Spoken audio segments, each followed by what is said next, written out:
next installment of our 32 and 32 series, counting down the 32 most important players for the Browns entering the 2023 season. And today's 32 and 32 player is number 30, Jack Conklin, the right tackle for the Cleveland Browns. G. Bush, you just got on a tirade about why Jed Wills is a bum. How do you feel about Jack Conklin? You like that setup? You like that setup? Look at his face. It's all right, bro. It's going to be okay. He's another 60s guy. These dudes was born in the civil rights era. That's your grade, 64, 60. He's another guy. I thought Jack Conklin was finished. I thought he was done. Guess not.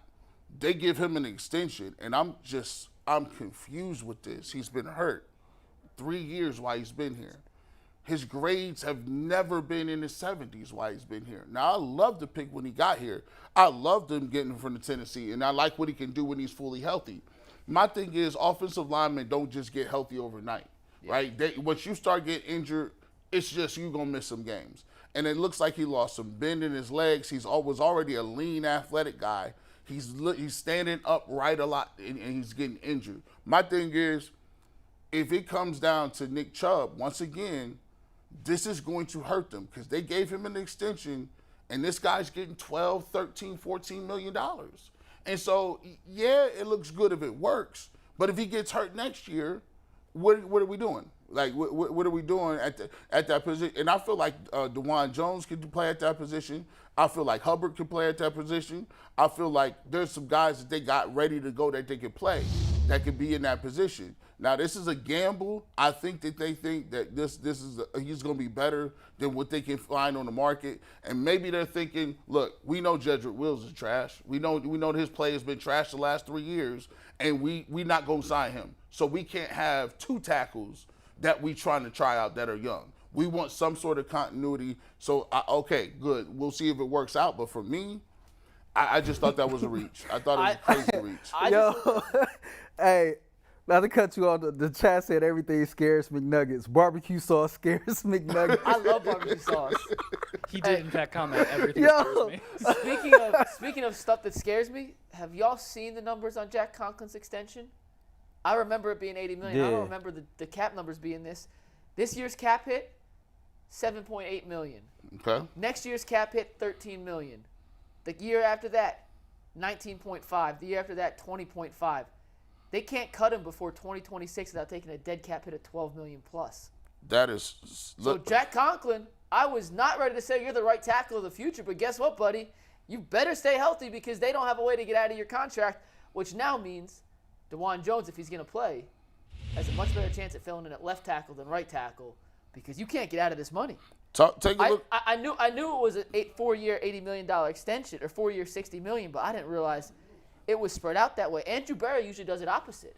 He usually front loads it so you can get out of the contract later, but unless Spotrac has this backwards, and Spotrac's pretty damn good, his 2026, his 32-year-old season, he has a cap hit of $20 million and a dead cap hit of 10. And look at this. He's regressed 3 straight years. When he got here in 2020, 84.3, which ranked in the top 10 of tackles at the right side. He's a 2-time first-team All-Pro. All-Pro. 2021, he dipped below 80. He's at 78.8. Last year in 2022, had the worst year of his career. 66.7 overall grade and a 51.8 run blocking. Oof. Big oof. And you give him 4 more years?